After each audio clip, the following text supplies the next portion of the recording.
باللہ من الشیطان الرجیم بسم اللہ الرحمن الرحیم الف لام را تلک آیات الکتاب الحکیم اکان للناس عجبا ان اوحینا الی رجل منہم۔ سورۃ یونس مکی صورت ہے۔ حضرت یونس علیہ السلام کے نام سے موسوم ہے۔ اس کے بعد والی صورت ہود علیہ السلام کے نام سے موسوم ہے، اور اس کے بعد والی صورت پھر یوسف علیہ السلام کے نام سے موسوم ہے۔ قرآن کریم میں بعض صورتیں انبیاء علیہم السلام کے ناموں سے موسوم ہوتی ہے۔ یہ تین صورتیں بالترتیب انبیاء علیہم السلام کے ناموں سے موسوم ہے۔ سورہ یونس مکی ہے، نزول کے اعتبار سے یہ 51 نمبر ہے، پھر سورۃ ہود 52 ہے، اور سورۃ یوسف 53 ہے۔ یہ تینوں صورتیں ذوات الراء کہلاتی ہے، یعنی جن کی ابتدا الف لام را سے ہوتی ہے، اور یہ نزول کے اندر بالترتیب ہے۔ اور تو سورۃ یونس 51 نمبر ہے۔ سورۃ الاسراء سورۃ بنی اسرائیل کے بعد نازل ہوئی ہے، اور سورۃ بنی اسرائیل ہجرت سے 1 سال قبل نازل ہوئی ہے۔ تو گویا سورۃ یونس یہ واقعہ اسراء اور ہجرت کے بیچ میں نازل ہوئی ہے، بیچ کے دور میں نازل ہوئی ہے، اور مکے میں نازل ہونے والی آخری صورتوں میں سے۔ یونس علیہ السلام کے نام سے یہ صورت موسوم ہے، اس لیے کہ یونس علیہ السلام کی قوم واحد وہ امت تھی کہ جنہوں نے عذاب کی علامات دیکھ کر من حیث القوم، اس قوم کے تمام افراد نے اپنے نبی پر ایمان لایا۔ عذاب کی علامات دیکھ کر سب بیک آواز مسلمان ہو گئے اور اپنے پیغمبر کے تابعداری کی۔ یہ اس امت کی خصوصیت تھی، اور یہ اللہ تبارک و تعالیٰ کا ان کے بارے میں ایک فیصلہ تھا، اللہ کی تقدیر تھی۔ تو یونس علیہ السلام کے نام سے موسوم کرنا گویا اس فضیلت کی طرف اشارہ ہے کہ خصوصیت کے ساتھ اس پوری قوم کی توبہ جس طرح قبول کی گئی اور عذاب ٹل گیا، یہ صرف ان کی خصوصیت ہے۔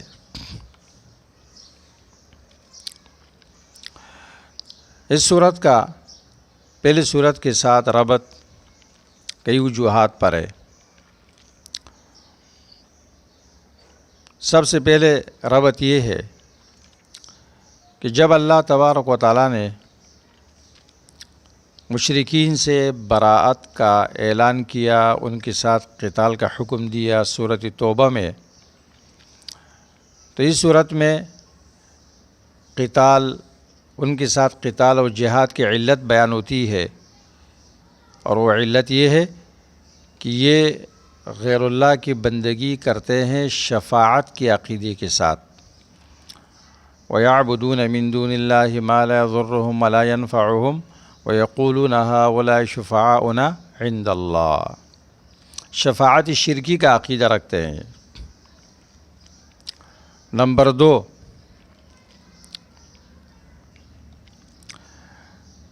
جب سورۃ توبہ میں مسئلہ توحید کو بیان کیا گیا تو اس صورت میں اس بات توحید پر ادلہ عقلیہ بیان کیے جاتے ہیں، عقلی دلائل پیش کیے جاتے ہیں، 8 یا 9 دلائل۔ نمبر 3، سورۃ توبہ کے آخر میں رسول اللہ صلی اللہ علیہ وسلم کی صداقت اور آپ کے اوصاف بیان کیے گئے۔ لَقَدْ جَاءَكُمْ رَسُولٌ مِّنْ أَنفُسِكُمْ عَزِيزٌ عَلَيْهِ مَا عَنِتُّمْ حَرِيصٌ عَلَيْكُمْ بِالْمُؤْمِنِينَ رَءُوفٌ الرَّحِيمٌ۔ 5 اوصاف آپ کے ذکر کیے گئے، اور وہ اس بات کی دلیل کے طور پر بیان کی گئی کہ ایک بشر وہ رسالت کی بوجھ کو اٹھا سکتا ہے، وہ پیغمبر بن سکتا ہے۔ تو اس صورت کی شروع میں مشرکین کا تعجب بیان کیا جاتا ہے کہ اکان للناس عجبا ان اوحینا الی رجل منہم، انہوں نے تعجب کیا اس بات سے کہ ایک مرد کی طرف اللہ نے وحی کی ان میں سے۔ تو ان شبہات کے جوابات دیے گئے جو مسئلہ رسالت پر وارد ہو رہے تھے کہ مشرکین کا یہ تعجب بالکل بے جا ہے اور غلط ہے۔ نمبر 4، جب سورۃ البراۃ میں سورہ توبہ میں مشرکین کے ساتھ برات کا اعلان کیا گیا، ان کے ساتھ قتال کا حکم دیا گیا، تو مشرکین نے شبہ کیا کہ ہم تو اللہ کے ساتھ غیر کو برابر نہیں رکھتے ہیں، ہم تو اپنے معبودوں کو خدا نہیں سمجھتے ہیں، بلکہ ہم تو ان کو شفاعہ سمجھتے ہیں کہ یہ ہمارے کام اللہ سے کرواتے ہیں، ہمارے کام کرا دیتے ہیں، یہ شفارسی ہے ہماری دنیاوی امور میں جتنی آسائشیں ہمیں ملتی ہے، آسانی ملتی ہے، ان بزرگوں کی شفارسی ہوتی ہے۔ تو اس صورت میں اس کا جواب دیا گیا، کہنے لگے کہ ہم تو ان کو اللہ کے ساتھ برابر نہیں سمجھتے، شفاعہ سمجھتے، پھر بھی ہمارے ساتھ قتال کرو گے؟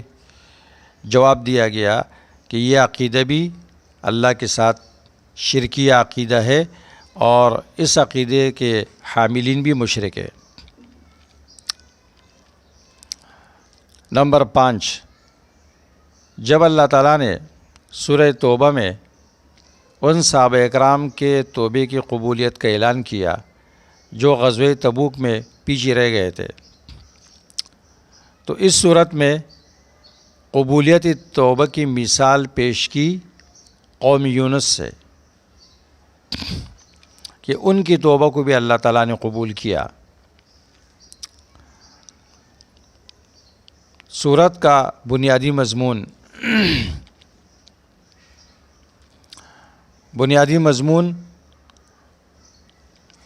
نفی شرک اعتقادی و فعلی اپنے تمام اقسام کے ساتھ،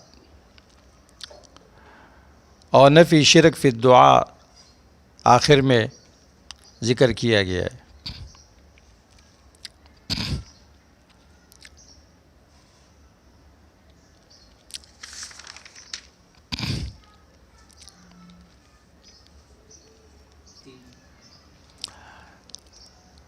عقیدہ شفاعت شرکی کے رد پر دلائل عقلیہ پیش کیے گئے کہ مشرکین تم جو کہتے ہو کہ یہ ہمارے کام اللہ سے کراتے ہیں، تو یہ عقیدہ بالکل غلط ہے۔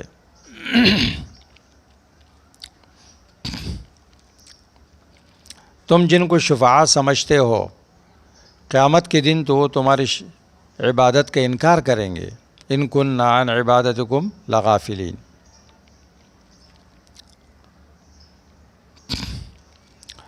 تو بنیادی مضمون یہ ہے کہ اس صورت میں شفاعت شرکیہ، جس کو شفاعت قہریہ بھی کہا جاتا ہے، یعنی اللہ کی اجازت کے بغیر جو بزرگ اولیاء اللہ ہے، مشرکین کہتے ہیں یہ ہماری شفاعت کرتے ہیں۔ قرطبی لکھتا ہے کہ یہ کہتے ہیں تشفع لنا فی اصلاح معاشنا، یہ ہمارے لیے ہماری دنیاوی کام درست کرانے میں اللہ سے سفارش کراتے ہیں اللہ کی اجازت کے بغیر۔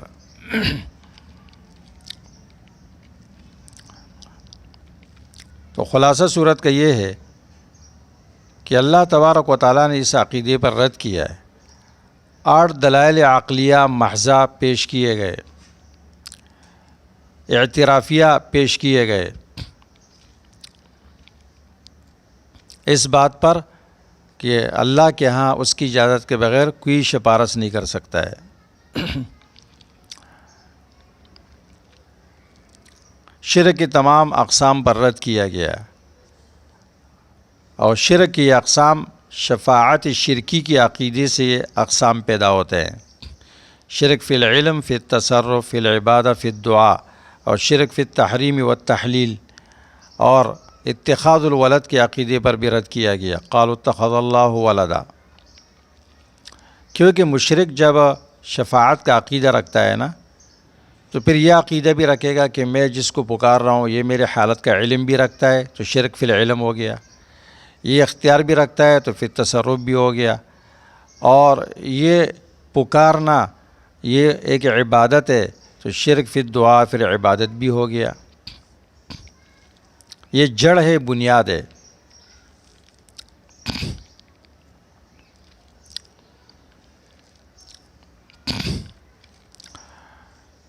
اللہ کے اسماء حسنہ ذکر کیے گئے تقریباً 11، اور بہت ساری زواجر پیش کیے گئے 27 زواجر، جو ان بڑے مقاصد سے منکر ہے ان پر زجر کیا گیا۔ توحید، رسالت، قرآن، بعث بعد الموت۔ 3 واقعات اس صورت میں پیش کیے گئے ہیں: نوح علیہ السلام کا واقعہ، موسیٰ علیہ السلام کا واقعہ، اور یونس علیہ السلام کا واقعہ۔ تینوں قصوں کے الگ الگ مقاصد ہے۔ نوح علیہ السلام کا واقعہ یہ تخویف دنیاوی کے لیے ہے، تخویف کے لیے، اور فرعون کا واقعہ، اس کے غرق ہونے کا واقعہ بھی تخویف دنیاوی کے لیے ہے، کہ قوم نوح کے مشرکوں کو اور فرعون کو ان کے الہہ نے نہیں بچایا۔ اور قوم یونس کا واقعہ ترغیب کے لیے ہے، ایمان میں ترغیب کے لیے ہے، ان کی طرح ایمان لے کر آؤ۔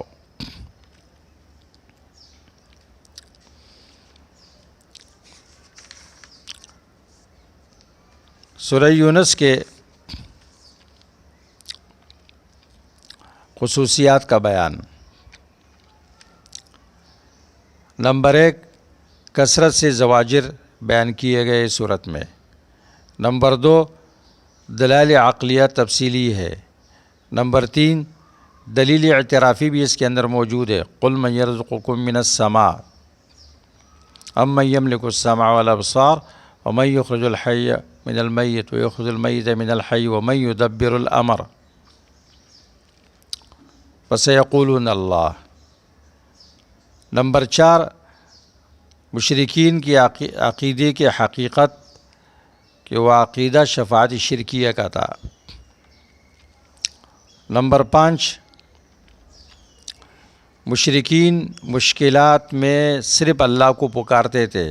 فَإِذَا رَكِبُوا فِي الْفُلْكِ دَعَوُا اللَّهَ مُخْلِصِينَ لَهُ الدِّينَ، وہ مشکلات میں صرف اللہ کو پکارتے تھے، اپنے الہہ کو چھوڑ دیتے تھے۔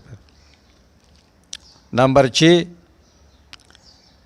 فرعون کی ایمان کا ذکر، کہ فرعون اس وقت ایمان لایا کہ وہ بعد از وقت تھا، اور اس ایمان نے اس کو فائدہ نہیں دیا۔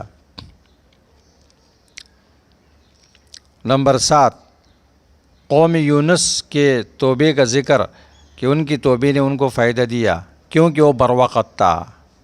توبہ فرعون نے بھی کیا، آمنت انہ لا الہ الا الذی آمنت بہ بنو اسرائیل وانا من المسلمین، لیکن قبول نہیں کیا گیا۔ الآن قد عصیت، اور قوم یونس کی توبے کو قبول کیا گیا۔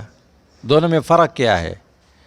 فرعون کا توبہ بعد از وقت تھا، فرعون کا ایمان اضطراری اور ہلاکت کے وقت مجبوری کا ایمان تھا، مشاہدے پر ایمان تھا۔ قوم یونس ان کا توبہ بروقت تھا، عذاب کے علامات آئے تھے، عذاب کے آثار نہیں آئے تھے۔ ایک عذاب کی علامات ہے اور ایک آثار ہے۔ جب آثار آتے ہیں توبہ قبول نہیں ہوتا ہے، جب علامات آتی ہے اس وقت کوئی قوم توبہ کرتی ہے تو وہ قبول ہو جاتی ہے۔ نمبر 8، اس صورت میں شک کے ازالے کا علاج بتایا گیا ہے اور اس کی 2 طریقے بیان کیے گئے ہیں۔ اہل علم سے سوال کرو اور بیان کامل۔ ان کنت فی شک مما انزلنا الیک فاسأل الذین یقرؤون الکتاب من قبلک۔ شک آپ کو پڑ جائے تو اہل علم سے سوال کرو۔ نمبر 9، موسیٰ علیہ السلام کی دعا کا ذکر ہے۔ فرعون کو بد دعا دی اور اس کی قوم کو، اور ہارون علیہ السلام نے اس پر آمین کہی۔ قال قد اجیبت دعوتکما فاستقیما۔ جب ان کی ایمان سے مایوس ہو گئے اور اللہ نے یہ بتا دیا کہ اب یہ ایمان نہیں لائے، اس کے قوم میں جو لوگ جن کو مسلمان ہونا تھا وہ ہو گئے، اب یہ ایمان نہیں لائے گا، تو اس وقت موسیٰ علیہ السلام نے پھر بد دعا کی۔ ربنا اطمس علی اموالہم واشدد علی قلوبہم فلا یؤمنوا حتی یروا العذاب العلیم۔ نمبر 10، اس صورت میں اولیاء اللہ کی تعریف اور ان کی شان کا بیان ہے۔ الا ان اولیاء اللہ لا خوف علیہم ولا هم یحزنون۔ نمبر 11، اس صورت میں اس بات کا بیان ہے کہ مشرکین کے معبودین جن کی یہ عبادت کرتے ہیں، مشرکین کی عبادت سے وہ بالکل بے خبر ہے، ان کو کوئی پتہ نہیں ہے۔ نمبر 11، مشرکین کے معبودین ان کے عبادت سے غافل ہے، ان کو کوئی پتہ نہیں ہے۔ قیامت کے دن وہ کہیں گے ان کننا عن عبادتکم لغافلین، ہمیں تمہاری عبادت کا کوئی پتہ نہیں تھا۔